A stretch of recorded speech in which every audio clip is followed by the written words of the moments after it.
Isa na namang nakakalungkot na kwento ang ating mapapanood ngayon. Itago natin ang pangalan niya sa pangalang Vanessa. 15 taon pa lang si Vanessa at ngayon may kinakasama ng lalaki na 37 taong gulang. Mahirap mahusgahan ang buong kwento dahil sa unang interview natin sa kanila ay hindi pa masyadong nailalabas ang mga dahilan. Ngunit sa pangalawang pagkakataon na makausap natin si Vanessa, ay sinambit na niya ang dahilan kung bakit siya sumama sa kinakasama niya ngayon. Baka ibenta ulit ang mama eh. Ha? Baka ibenta raw siya uli ng mama niya. Paanong benta? Benta ulit? Ibig sabihin na benta ka na. Ibig sabihin niyang benta kasi sa ibig sabihin niya doon, papagamit. What?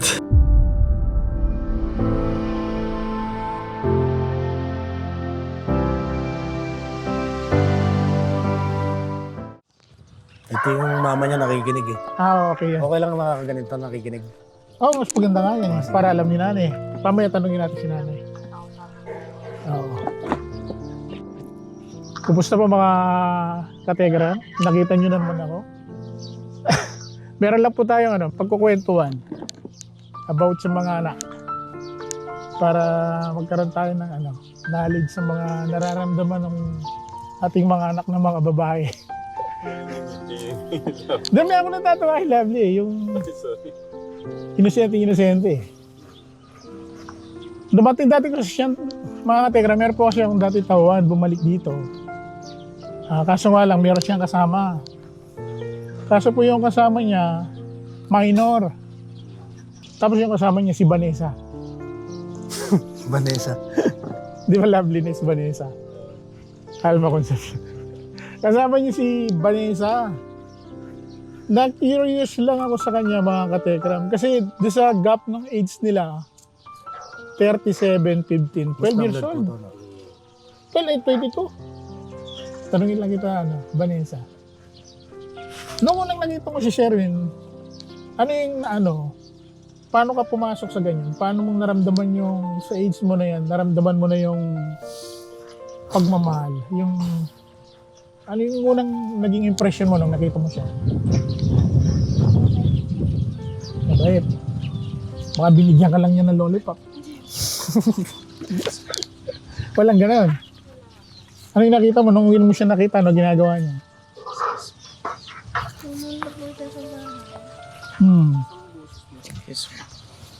Nag-ano po kasi sila, nagiinom po sila. Nagiinom sila ng mga kapatid mo? Barkada sila ng mga kuya mo? Opo. Ngayon, nung nagpupunta sila doon, nagiinuman, nung nakita mo siya, ano yung naging, mo siya? Una mong naramdaman, yung expression mo nung nakita mo siya. Parang nakakita ka ba ng artista? Kagad ba? Nag-spark? Kinuryente ka ba kagad? Gano'n? Parang gano'n na po. Gano'n? Ilang buwan na ba kayo? Ilang buwan na? Bago pa lang po kami. Wala pang 2 months? 3 weeks? Bago pa lang. Mga kategram, ang age po kasi ni Sherwin, 37. Ang age po ni Vanessa, 15. Bali, meron po silang 22 years na gap. Yun po. Kaya magandang magandang kapulutan ng aral ng mga magulang. Tanungin natin si Vanessa, ano ba yung sa bahay nila? Yung pamumuhay nila sa loob ng bahay. Doon ba, sa pamumuhay niyo ba, masaya naman kayo doon sa kasama ng mga kuya at nanay mo? Opo. Doon sa niyo, hindi naman kayo nahihirapan sa pamumuhay niyo? Hindi naman po. Kasi po may trabaho po yung stepfather ko. May trabaho naman. Baka kasi sumama ka sa kanya, nahihirapan ka sa bahay, lagi kang pinag-uugas ng plato, pinagsasahing, pinagigib. Hindi naman gano'n? Hindi. Walang ganong nangyayari, yung mahigpit yung magulang. Di ba minsan meron gano'n? Yung mga para makatakas lang doon sa kahirapan, naisipan nila mag-asawa, Pero ikaw, wala namang gano'n. Wala. Talaga nung nakita mo lang si kuya, nung nagkatinginan yung mata nyo, naramdaman mo rin yung spark. Ayan. Naramdaman mo yung kilig. Ganun. Ngayon, sa stage nyo yan, ano yung nakikita mo na magiging future nyo kayong dalawa ni kuya? Sige. Ano yung pangarap mo? Ngayon po, maayos lang po na buhay. Maayos na buhay. Yung ganyan kasama mo siya, masaya ka na, ganon. Masaya naman po. Gusto mo na yung magtuloy-tuloy? Sure ka dyan, 100%. Mga kategram, kinuha ko lang tong ganitong pagkakataon. Pero hindi po kami pro hindi po kami pro sa ganito na kinukonsinte pinagsasabihin ko nga po si Vanessa na bata pa siya, kailangan naglalaro pa lang siya, nagkikipaglaro, na wala siya sa ganitong commitment. Dapat enjoy muna niya yung pagkabata niya, mag-aral. Diba? Yung mangarap muna para makatulong sa magulang. No, Vanessa? Ano, mag-aaral ka na? Ano po ako pa? Mag-aaral pa po. Ha? Mag-asawa na po, hindi na po dapat mag-aaral. Mag-aasawa na daw po si Vanessa, hindi na dapat mag-aaral.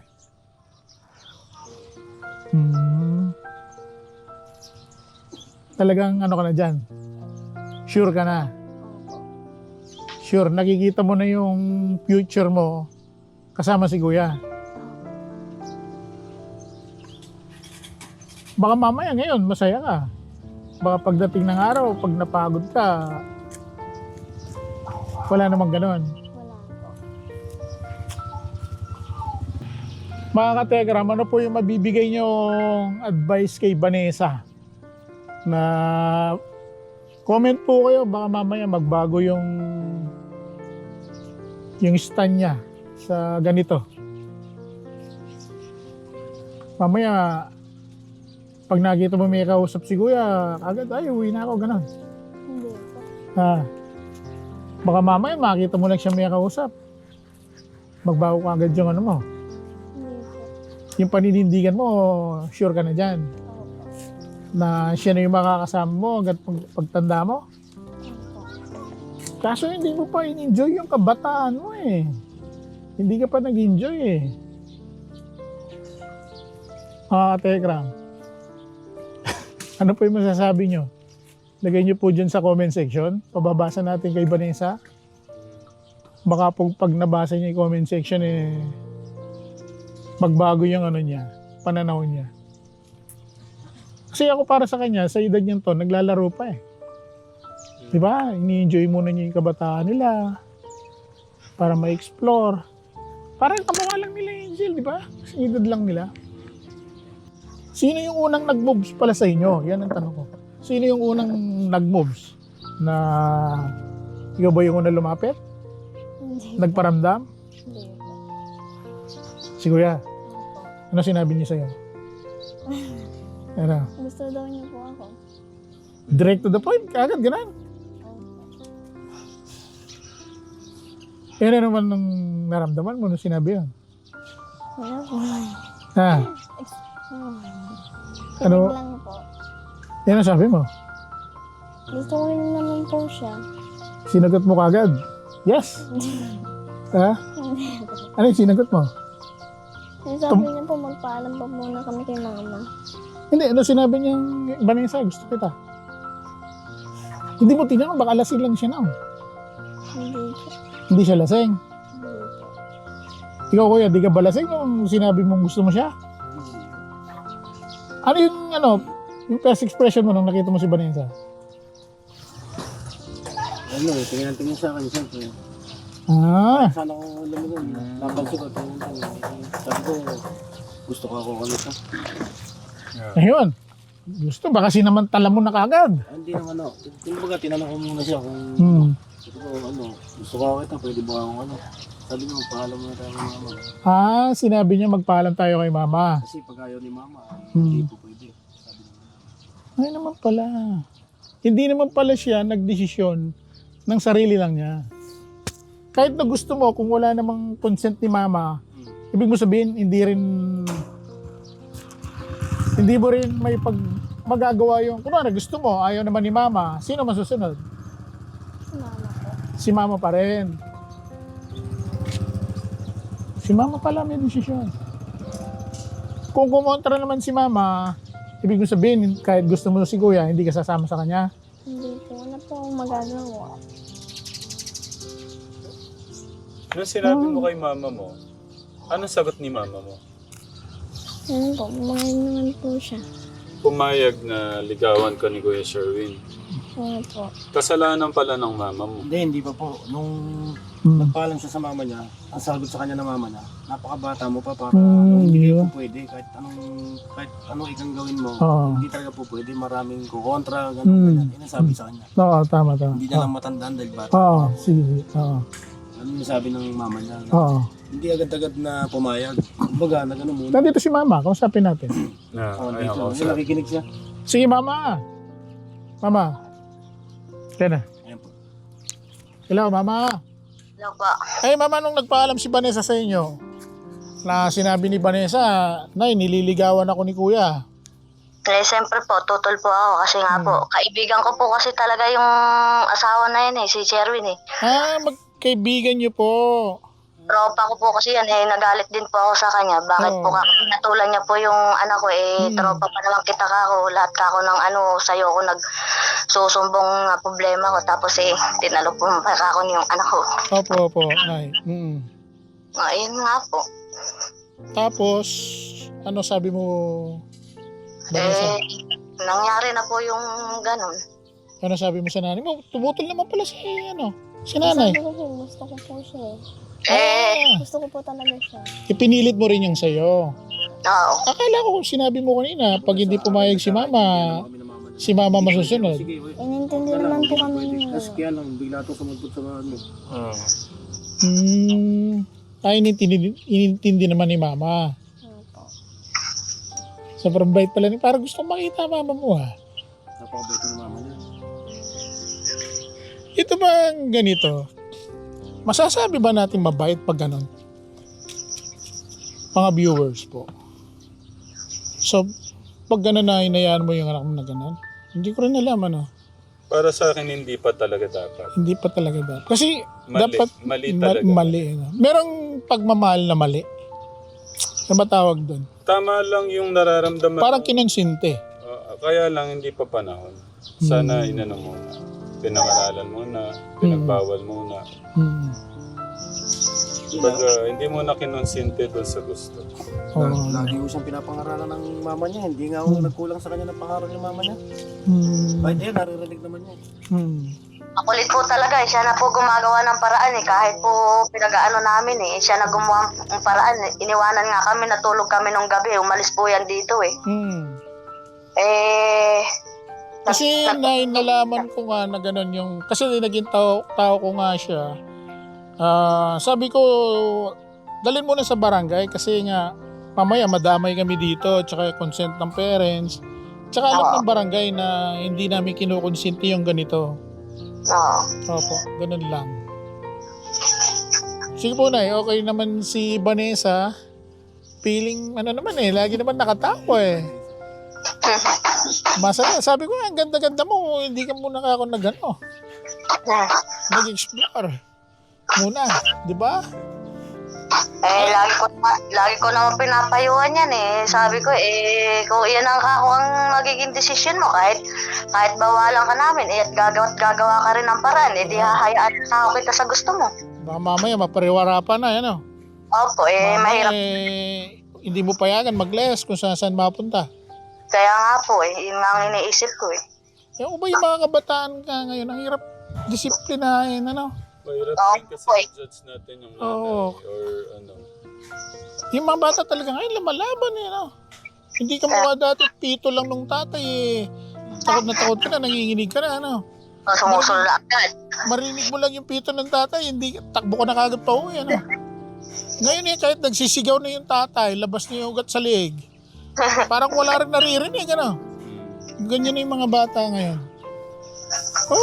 Dati kami pag narinig namin yung boses ng tatay namin, huwi yan na, Ngayon kahit na wala ng boss, kakasigaw yung magulang, parang walang naririnig yung mga anak. Ano? Unang araw, pag pumito yung mga magulang, Oo. yung ano, nasa loob na agad ng bahay. Ba't ba ganun, Vanessa? Yung mga generation nyo ngayon, bakit ganun? Na, titigas ng ulo. Basta ginusto. Ay, hindi, yung pag-asawa, hindi yung parang kanina pag sinubo mo, pag naipaso mo, pwede mong iluluwa. Ayan, ha? Kaya nga po, Dire-diretso na yan. yan lagi po sinasabi ko dyan, kagustuhan daw niya. Siya na daw bahala sa buhay daw niya. Kunwari, nabuntis ka na. Sa age mo na yan, 16, meron ka ng anak. Kaya mo na bang alagaan yung bata? Kakayanin. May dalaw na yung ganyan, di ba po? Basta sabi ko sa kanya, hindi ka pa po pwede magbuntis. Sabi ko sa kanya, pag-isipan ako muna natin maigit kung hanggat maaari, makakalipan ako. Kasi mahirap ka ako magbuntis ng walang-wala ka, tapos ganyan pa sa ano ka, kalagayan mo, hindi mo kakayanin. Lagi ko naman pinapaliwanag sa kanya. Bata pa siya talaga. Sige, okay lang. May pag-uusap na. Oo, sige. Okay. Okay ka lang dyan. Oo.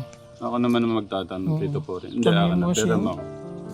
Si Vanessa, tanongin mo si Vanessa. Nay! Pa. Magandang umaga po. Kapatid po ni ni Kuya Poren. Apa. Kumusta po kayo dyan? Medyo okay naman po. So, sige po, makinig lang po kayo sa mga tanong ko, no? Apo. Okay.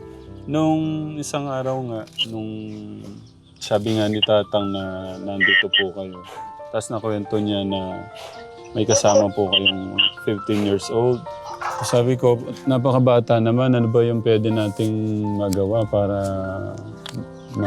baka magbago yung isip ng bata o ano, ma-save natin yung bata, ganun. So narinig ko din na parang gusto din, ikaw yung talagang gustong sumama. Si Mama, narinig ko kanina, mag-best friend sila ni Mama mo. So ibig sabihin, nakikita mo na siya, pumapasyal sa inyo, bumibisita. Okay. Pwede mo malaman nasan yung papa mo?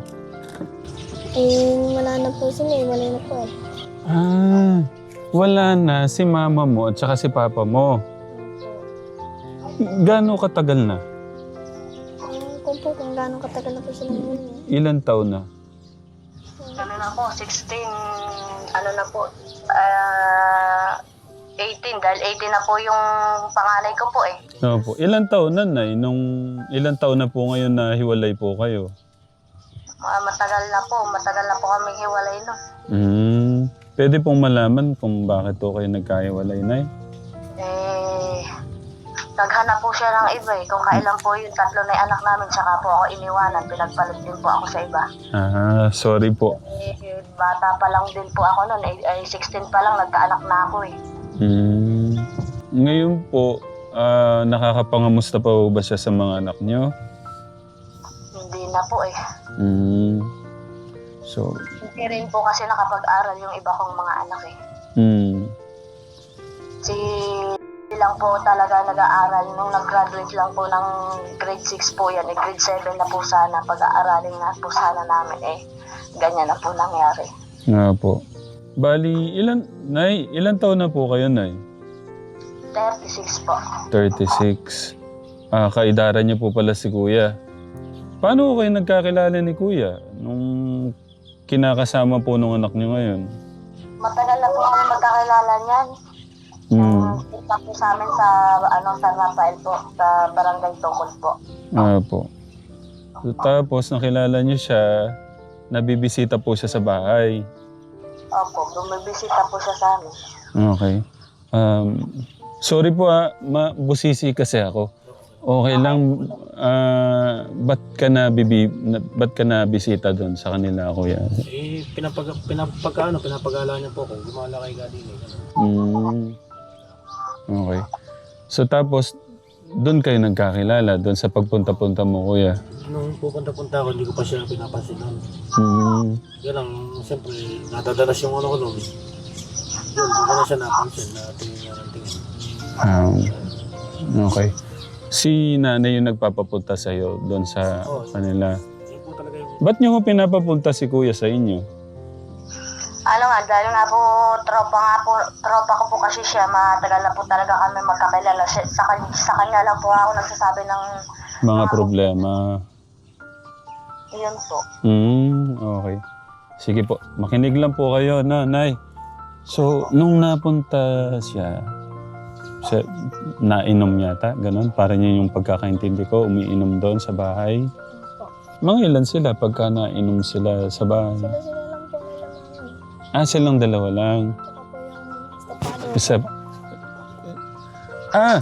Okay, ibig sabihin may isa nang kinakasama si mama mo. Opo. Yung stepfather mo, yung bago niyo pong kinakasama, Nay, may anak na po kayo. Opo. Kumusta po kayo ngayon nung kinakasama niyo? Okay naman po, mabait naman po siya sa akin. Saka sa anak ko po, masasabi naman ni Lovely kung gano'ng kabait ng asawa ko eh. So, ano naman yung pag-aalaga sa'yo? Kumusta ba nung stepfather mo? Ayos naman po. So, dito ako kinikilabutan sa mga stepfather ngayon kasi yung mga nakaraan may mga problema po kaming na okay naman yung pag-aalaga ng stepfather mo sa'yo. Opo. Paano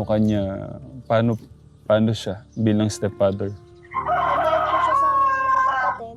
Yun po. Okay naman. Kita mo yung pagkatatay talaga sa inyo. Opo. Okay. So, Nay, sorry po yung mga concern ko kasi, ang concern ko talaga dito yung anak nyo, no? Pasensya na po kayo kung medyo mga maburiri yung mga tanong ko, no? Okay lang po yun. Ano yung mga nakita mo sa kanya na parang nagustuhan mo siya o parang nahulog yung loob mo sa kanya? Kasi po mabait po siyang tao. Ba't mo nasabi na mabait siyang tao? Wala lang po. Sa akin po mabait po siya. Ano ba yung parang nakita mo sa kanya para mahulog yung loob mo sa kanya? Ano naman po. Palagi po kasi siya tumutulong sa bahay eh. Okay. Tapos, ano yung mga nakikita mo doon sa kanya? Kung bakit nahulog yung loob mo sa kanya? Maliban doon sa pagtulong niya sa bahay. Wala na po, yun lang po. Tapos basta nabaitan ka sa kanya. Opo. Paano naman nagsimula yung... Paano kayo magligawan? Nagligawan ba? Ganon? Nanligaw po siya. Anong sabi niya nung nanliligaw na siya? Punta-punta lang po siya dun eh, sa bahay. Nagsabi ba siya na gusto kita, ganon? Tapos, anong sabi mo nung sinabi niya na gusto ka niya? Sabi ko po, gusto ko rin po siya. Ba't ang bilis? 1 linggo lang. Sa tingin mo, bakit ganun kabilis yung ano? Ewan ko po eh. So, basta nakita mo, mabait siya sa bahay, tumutulong siya, ganon. May pinapakita ba siya sa'yo? Parang pinaparamdam? Or may parang, kinikendatan ka ba niya? O parang ganon? Wala namang ganon. Basta nahulog lang yung loob mo sa kanya. Opo. Ganon. So, yung pagligaw niya sa'yo, bago mo siya sinagot, gano'ng katagal? Ewan ko po eh. Ewan ko po kasi ko po siya sinagot eh. May 1 linggo din kaya yung pagligaw niya sa'yo? Bago mo sagutin? Hindi ko po kasi tanda eh. Mga 2 linggo. Baka 3 linggo. Nang sabi mo, kanina narinig ko nung nag-uusap kayo nila Tito Poren, nasabi mo na magpaalam muna kay Mama. Opo. Nagpaalam ko kayo kay Mama, anong sagot ni Mama? Hindi daw po pwede eh. Pero pinilit ko po yung gusto ko eh. Pinilit mo yung gusto mo. Paano mo siya pinilit para makumbinsi mo si Mama mo na mag-boyfriend, magsama na kayo? Pinapapunta ko po rin po siya doon kahit bawal po. Alam mo ba na mali yun? Alam ko po. Ba't mo pinilit yun sa'yo? Kasi po gusto ko po siya. Tapos, Nay, Okay lang po kayo dyan, Nay? Okay lang po. So, nung nagsabi na po si ate, ano po yung mga sagot nyo nun, Nay? Sabi ko, hindi nga po pwede. Huwag mong ipilit yung sarili mo sa taong hindi kayo pwede. Ah. Kasi nga, may ano din po kasi yan may asawa din po kasi, may 2 anak. Oh my God. Iwanay lang. May anak ka pala doon.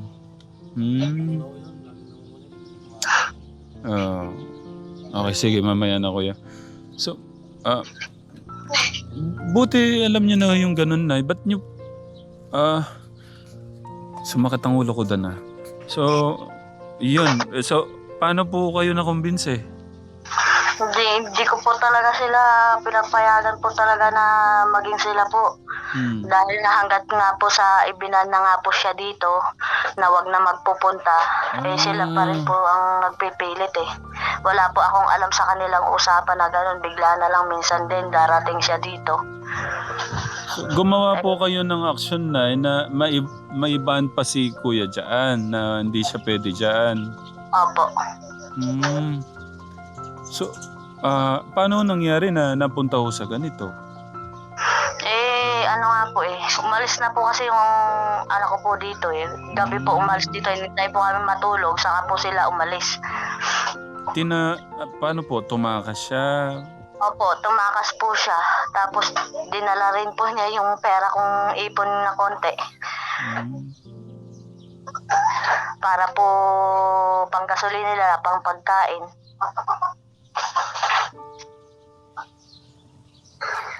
Tapos, nung umalis ho sila, ano pong ginawa niyong action, Nay? Magpunta po ako sa barangay, pinablatter ko po siya dito. Na kung sakali kung ano man po mangyari sa anak ko na may mayahabol po ako sa lalaking tumangay. Nagulat din nga po ako, bigla nga wala naman po akong alam na mapupuntahan ka ako kung hindi nga po sa lalaki na yun. Parang alam mo yung yung naiyak ako sa parang ang sakit nito sa magulang. Na hindi nakikinig yung mga anak. Sakit lang nito. Sige, Nay. Tapos, so, mga ilang araw ho yun bago nyo sila nakausap o na Nung umaga po, nag-chat po sa akin yung anak ko, humihingi ng sorry. Kinabukasan din po pala. Opo. Tapos, so, anong sagot nyo, Nay? Di po ako makasagot pa ng maayos po sa kanya. Hindi ko po agad siya nare-replyan muna. Pag tumatawag siya sa akin, pinapatay ko. Bali pang ilang araw na to, Nay,